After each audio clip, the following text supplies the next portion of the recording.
The morning started like any other, quiet and slow.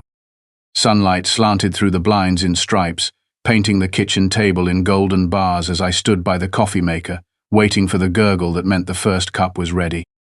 The smell of brewing coffee always reminded me of simpler times, before the badge, before the scars, before I had to watch the world with a certain level of suspicion.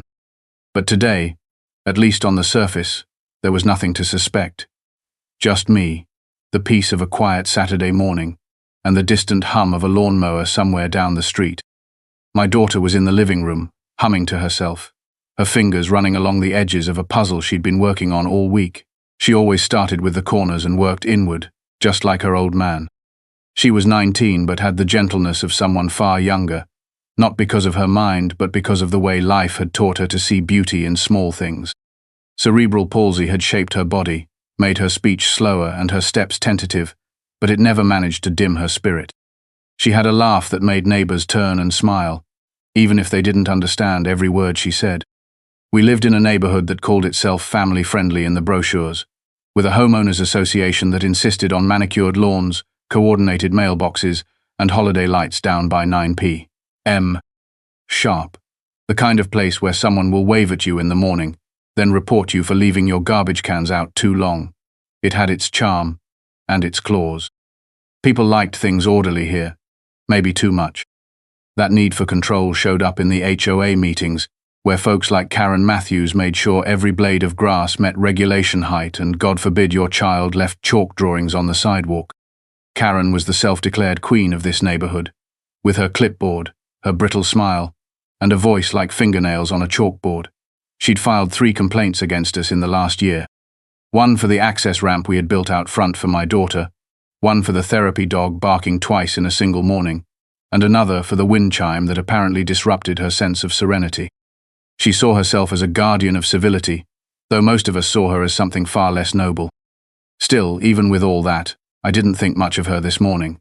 She was just another piece of scenery, a background figure in the polite but passive-aggressive fabric of suburban life. My daughter asked if we could go out for ice cream later, and I told her yes. We had a quiet laugh over something on the TV. Life felt manageable. I didn't know that within a few hours, everything I held together would come undone.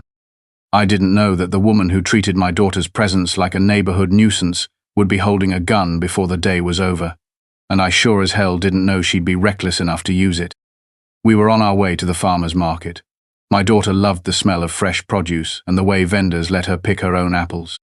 I drove the truck, and she sat beside me with a basket on her lap, excited for strawberries and maybe a jar of honey if the old beekeeper was there.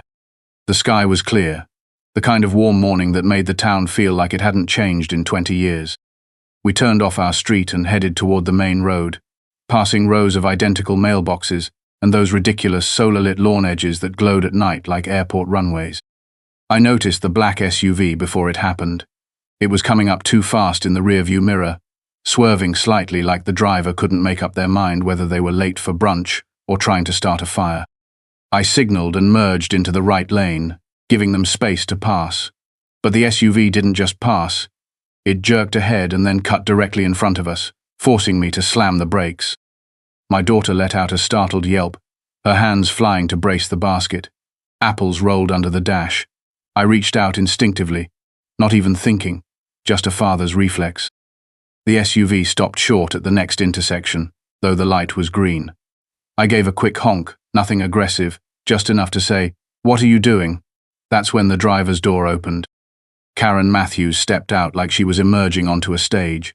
Her sunglasses caught the sunlight, and her lips were pulled tight in that expression she reserved for lawn violations and barking dogs.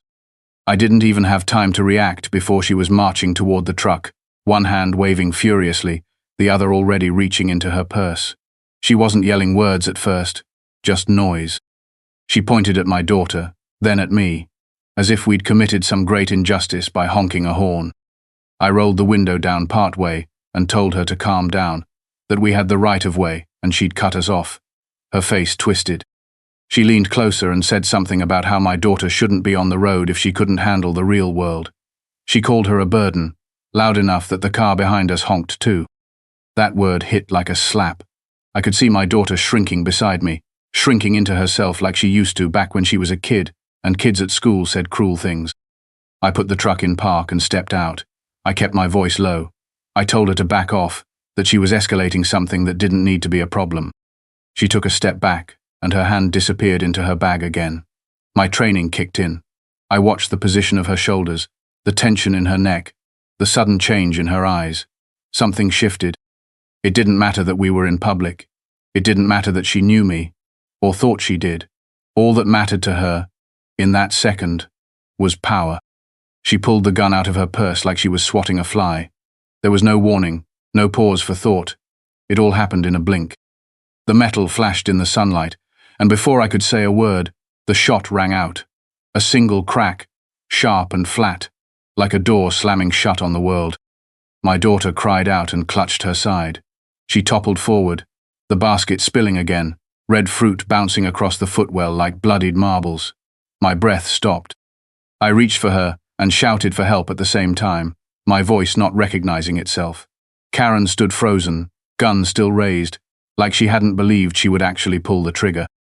Her mouth hung open. No apology came. No step forward to help. A man ran over from the car behind us, phone in hand, already calling 911. I cradled my daughter as gently as I could, pressing my hand against her side where the blood was beginning to bloom. She looked up at me, not crying, just afraid. Her lips moved, but no sound came out. I told her she was okay. I told her help was coming. I told her I loved her. Karen didn't run. She stood there, dazed, her hands still twitching. When I looked back up at her, I saw not just shock in her face but confusion, like she couldn't believe she was the one in the wrong, like she thought the world owed her an explanation. The sirens started faint in the distance, growing louder. My hands were slick with blood, and my brain refused to let go of what had just happened. I was a sheriff. I had seen shootings before, but never like this. Never with my daughter on the pavement. Never with the person responsible being someone who lived 5 doors down. The emergency room was lit too brightly, the kind of sterile white that burned behind your eyes when you hadn't slept. I sat with my elbows on my knees, hands still sticky with half-washed blood, trying not to look at the drying red stains on the thighs of my jeans. The nurse had offered to get me a change of scrubs, but I waved her off. I didn't want to move. I didn't want to be anywhere else in that moment except close enough to hear the doors, if they opened, close enough to the trauma room to catch a doctor's voice rising or falling. She was still in surgery. They didn't say much, just that the bullet had gone into her lower side, that it hadn't hit any vital organs directly, but there was internal bleeding. She was small, and even though she was 19, she still felt to me like someone the world should have handled gently. She had never been made for violence. She could talk for hours about constellations and what colors made her feel calm, but she flinched when someone raised their voice. Now there she was, behind 2 sets of double doors, surrounded by strangers in masks doing everything they could to keep her alive. A deputy came by to get my statement. One of my own. Rick Sanchez, solid guy. New enough to still look uncertain around me, even in uniform. He sat beside me with a notepad and tried to be delicate, but I could see the discomfort in his eyes. I kept it brief. Described the sequence of events, the make and model of Karen's gun, how many shots, where I was standing. It felt like talking through a fog. I said the words, but they didn't belong to me yet. Not really. He told me they'd taken Karen into custody without incident. She hadn't resisted. She just stood there until backup arrived, muttering something about fear for her safety, something about me being threatening. She'd said it like she meant it, claimed I got out of the truck aggressively, that my daughter reached for something in the glove box. Witnesses disagreed. There were already 2 statements contradicting her story. One woman said she saw Karen shouting and flailing before she even left the SUV. A teenage boy said he saw her pull the gun out as she was walking, not in response to anything but like she'd made the decision before she got to us. Still, we needed proof. My rank made it harder. I couldn't investigate this myself, not directly. That would get the county in all sorts of legal knots, but I wasn't going to stand by either. I made some quiet calls. Friends in neighboring departments. A tech guy I trusted pulled traffic cam footage from the corner. One of the patrol officers recovered the footage from my dash cam without me even asking. No one said it aloud, but they knew this wasn't going to be handled like some random incident. I couldn't shake the way Karen looked right after the shot. that hollow look, like she'd been denied something she thought she was owed. I'd seen that expression on people who got caught stealing from their neighbors or scamming welfare checks, a kind of petty entitlement that hardened into disbelief when reality finally pushed back. But this wasn't about a check. This was my daughter's life. When the surgeon finally came out, his face didn't give anything away. He walked over slowly, like he was building the words in his head as he moved.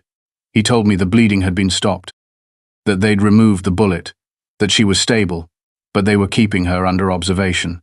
She'd need physical therapy. The wound would take time. He didn't mention the emotional damage. He didn't need to. I knew what trauma looked like. I'd spent years watching it settle into people's bones like a second skeleton. They let me sit with her an hour later. She was groggy, her face pale against the white pillow. Her eyes fluttered open and found me. She tried to smile, but it hurt. I held her hand gently and told her she didn't have to do anything but rest. She blinked slowly and squeezed my fingers. That small gesture was enough to keep me from falling apart. I stayed by her side until the nurse insisted I go home and change. On the drive back, I passed the HOA sign at the entrance to the neighborhood. It had the slogan printed beneath the name in cheerful font, something about community values and shared responsibility. I stared at it for a long time before pulling into my driveway. Inside, I sat down at my desk and opened a locked drawer.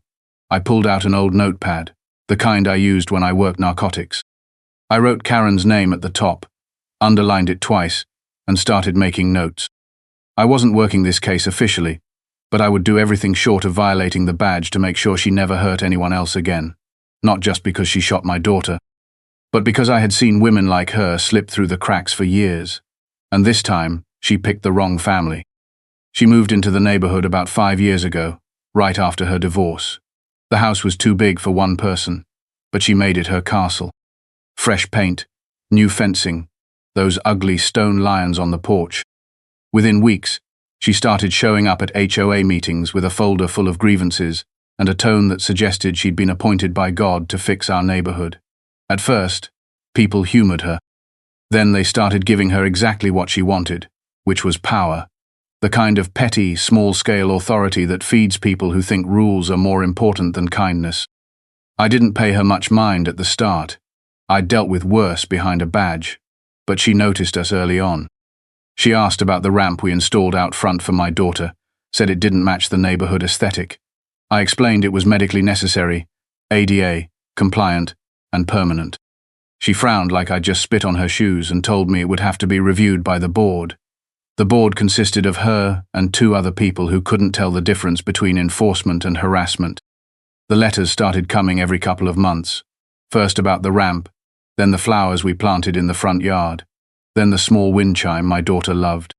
She liked the way it sounded on breezy afternoons, said it helped her feel calm. Karen claimed it disturbed the quiet enjoyment of her own home. That was her favorite phrase, quiet enjoyment. As if the sound of my daughter laughing on the porch or a chime ringing in the wind were some sort of assault on her quality of life. She'd walk her little dog past our house every morning, her gaze always lingering too long on our porch, always with that expression like something smelled bad. She never smiled at my daughter, not once. Even when my girl waved, even when she said hello, Karen would just keep walking, sometimes talking to her dog like it was answering her back. It didn't take long for me to realize she saw my daughter not as a neighbor, not as a human being, but as a disruption, something imperfect that didn't fit into her idea of what this neighborhood should look like.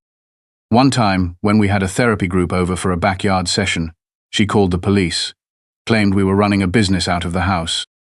My own deputies showed up, embarrassed, apologetic, but obligated to check it out. I walked them through the setup, showed them the documentation, and they left shaking their heads. She didn't even try to hide what she'd done, just stood on her porch, arms crossed, watching. I never gave her the satisfaction of a confrontation, but I saw what she was doing. I saw the way she treated people.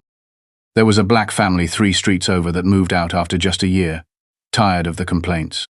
A single mother with a teenage son who played basketball in the driveway got cited for noise 5 times in a single summer. Karen didn't like what she couldn't control, and she especially didn't like anyone who didn't fit her mold. She picked at our family for years, always just enough to stay inside the law. But she never saw me as a threat. She saw my daughter as weak and me as too polite to push back. She thought the badge made me quiet. She never understood what it meant. The evidence came together quicker than I expected, faster than anyone on the outside would believe. Maybe because Karen had spent so long thinking no one would ever hold her accountable, she never tried to hide what she did. There were no clever tricks, no erased videos, no halfway thought-out lies. She had just assumed that her version of the story would be taken as fact. But that's not how it works when half the neighborhood already knows who you are and has a story to tell. The first was the traffic camera footage from the intersection. My buddy over in the city's IT department sent it over after hours. I watched it alone at my desk, Karen's SUV jerking ahead, cutting us off. My brake lights flashing, her door flying open before she even parked. There was no pause, no hesitation. She got out angry, and she stayed angry. Her posture, her pace, the way she pointed it, was all aggression from the start. She didn't even glance around, didn't check for traffic, just walked straight toward us like it was her street and we were trespassing. Then came the dashcam footage from my truck. I'd forgotten it was even on. It caught everything. Her words, her tone, her finger jabbing through the air at my daughter. The things she said, cruel and cold, weren't things you could explain away. She called her a drain. She said people like her didn't belong in public if they couldn't keep up. Then, clear as day, the moment her hand reached into that bag and the flash of metal, the camera caught my daughter's cry, her slump forward, my shout. All of it. I watched that part only once. That was all I could manage. There were witnesses too. A man in the car behind us stepped forward almost immediately. He'd seen the whole thing and recorded part of it on his phone. Same sequence, same story. Karen approaching with her bag, shouting loud enough for nearby cars to hear. Another woman, walking her dog near the gas station, said she heard Karen scream something about people being liabilities. Neither of them knew us personally. They had no reason to lie. Their statements matched what I already had. Then came the neighbor reports. People started coming out of the woodwork, emailing tips, calling in complaints, submitting HOA meeting recordings. One woman sent in a voicemail Karen had left her a year earlier, threatening to have her fined for not trimming her hedges. Another had footage of Karen yelling at a delivery driver who parked slightly over the curb.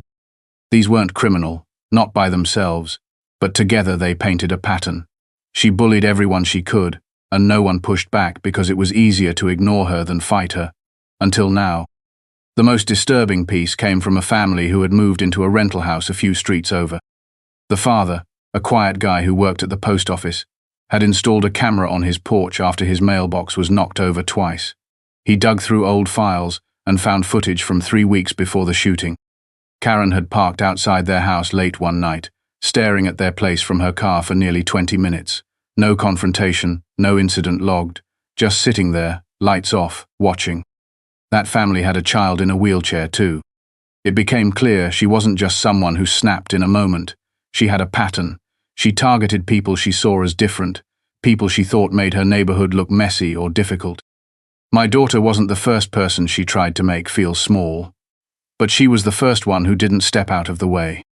The detective assigned to the case called me after reviewing the full packet. He kept his tone neutral, but I could tell he was shaken. He told me the DA wouldn't need much convincing. The charges were being expanded. Assault with a deadly weapon, reckless endangerment, attempted manslaughter. There would be no bail recommendation. Her claim of self-defense had collapsed under the weight of reality. I hung up the phone and sat back in my chair, letting the silence settle in. For the first time since the shooting, I felt something like direction. Not peace, not yet, but purpose. She had tried to bury her hatred under the language of order, under the mask of neighborhood pride. She thought her standing with the HOA gave her cover. But now, every cruel thing she said, every decision to intimidate or isolate or erase, had come back to stand against her. The truth had a way of surfacing, and this time it had evidence to go with it. She didn't expect me to show up. That much was clear from the look on her face when I walked into the HOA meeting in uniform.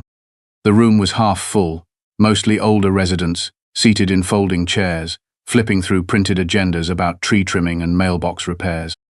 Karen stood at the front near the projector, straightening her stack of papers like she was giving a TED talk. She always liked to talk first and talk long, never mind if anyone else wanted to speak. She wore a coral blazer like it made her important, like she was running for something. I didn't say a word at first. I walked in with 2 deputies, both of them quiet but alert. One of them closed the door behind us, and a few people turned in their chairs. Some recognized me, nodded in confusion or curiosity. Karen saw the badge, then the look in my eyes, and I watched her mask falter for the first time in years. She started to say my name, soft at first, like maybe this was a misunderstanding, like maybe I'd come to tell her she was being unfairly treated. I waited until her voice stopped wavering, then stepped forward and spoke clearly, loud enough that every person in the room could hear. "Karen Matthews," I said, "you are under arrest for aggravated assault, attempted manslaughter, and reckless endangerment." The room fell completely silent. Even the air conditioner seemed to stop humming. She blinked hard, once, like she hadn't understood the words. Then she opened her mouth and said something about self-defense, about being afraid. The same lines she'd used with the officers at the scene. The same excuses that had already been pulled apart by the evidence. I read her the rest of her rights, slow and deliberate. She started to argue again, her voice higher this time, tugging at the edges of hysteria. She asked what people were looking at. She pointed at me and said I was biased, that I was emotional, that this wasn't what justice looked like. She said it like the badge on my chest should have protected her from me, not the other way around. One of the deputies stepped forward and cuffed her while I watched. I didn't feel satisfaction in the way I thought I might. I felt something quieter, heavier. The weight of everything she had done, everything she had tried to get away with, settling finally into the hands of the law. She looked smaller then, not just in stature but in presence. The voice, the confidence, the smug smirk she always wore when writing up a neighbor's violation gone. As we walked her out of that room, past the rows of folding chairs and shocked faces, I caught sight of a young girl near the back. She sat beside her father, someone I vaguely recognized from the block over. The girl looked up at me, then at Karen, and then nodded once, as if she understood something without needing it explained. It wasn't vengeance, it was accountability, and it was long overdue. The case moved quickly once it hit the court. The DA had more than enough to work with, and Karen's defense team could only do so much with what she had given them. There were no good angles, no believable narratives. The footage, the audio, the witness statements, it all pointed in one direction. Still, she tried to fight it. She stood in court with her hands folded like she was the real victim, like the world had just misunderstood her. She claimed she felt threatened, that she didn't know who I was, that she feared for her safety. But every time her attorney tried to argue, she acted out of panic. The evidence reminded everyone that it wasn't panic. It was prejudice, aimed and fired with intent. The trial became a quiet kind of spectacle. Local reporters filled the benches. Neighbors whispered outside the courthouse, some angry, others ashamed they hadn't spoken up sooner. It didn't take long for the public to turn on her. The same people who had once nodded politely when she spoke at HOA meetings now avoided her name altogether. Others spoke out, one by one, submitting letters to the court, sharing their own stories of how she made them feel unsafe or unwelcome. A picture formed, not of a woman who snapped in one unthinking moment, but of someone who spent years enforcing her own brand of order until it finally boiled over into violence. The HOA tried to distance themselves. They issued a formal statement about being appalled, about not condoning her actions. It was all careful language, drafted by a lawyer, but no one forgot how long she had been allowed to speak for them. At the next monthly meeting, a record number of residents showed up. Some demanded the entire board resign. Others called for a full audit of every decision Karen had influenced in the last 5 years. A motion passed to require background checks for all board members going forward. Another passed to allow residents with disabilities to bypass cosmetic restrictions for medical accommodations without penalty. At home, my daughter slowly recovered. Her body healed faster than I expected, but the fear lingered. Some days she wouldn't sit near the front windows. Other days, she clung to the sound of our therapy dog's breathing just to stay calm. I didn't push her. We talked when she wanted to talk. We sat in silence when she didn't. One evening she looked at me and asked if people like Karen ever felt bad afterward. I told her some did, and some never learned, but that it wasn't our job to carry the weight of their guilt. Ours was just to survive and keep going. The community changed after that. Not overnight, but piece by piece. People got a little louder about what they saw, more willing to knock on a neighbor's door for the right reasons. Fewer complaints about ramps and noise and things that never mattered to begin with. There was no perfect ending, but there was progress. And after everything, that was enough. There's a quiet to our home now that doesn't feel like silence. It feels like peace, the kind that takes its time to settle in, the kind you have to earn. The wound on my daughter's side has turned into a pink scar she sometimes traces with her fingers when she thinks no one is looking. She still walks a little slower than before, but her balance is steady, and her smile is coming back in pieces. Every laugh, every small joy, feels like a win. She waters her garden box each morning and hums the same song she did before the shooting. When I hear that sound through the kitchen window, I stop what I'm doing and just listen. I took time off from the department. I thought I'd miss the rhythm of work, the radio chatter, the steady beat of tasks that filled each day. But what I really missed was breathing without weight in my chest. Being with her every morning, every night, gave me that again. We started going back to the farmer's market a few weeks after she got her strength up. Same basket, new apples. She asked if we could get honey too, said it was time to do normal things again. So we did. The trial ended with a conviction on all counts. Karen didn't speak at sentencing. She just stared ahead like the world had betrayed her. But this time, no one was listening to her anymore.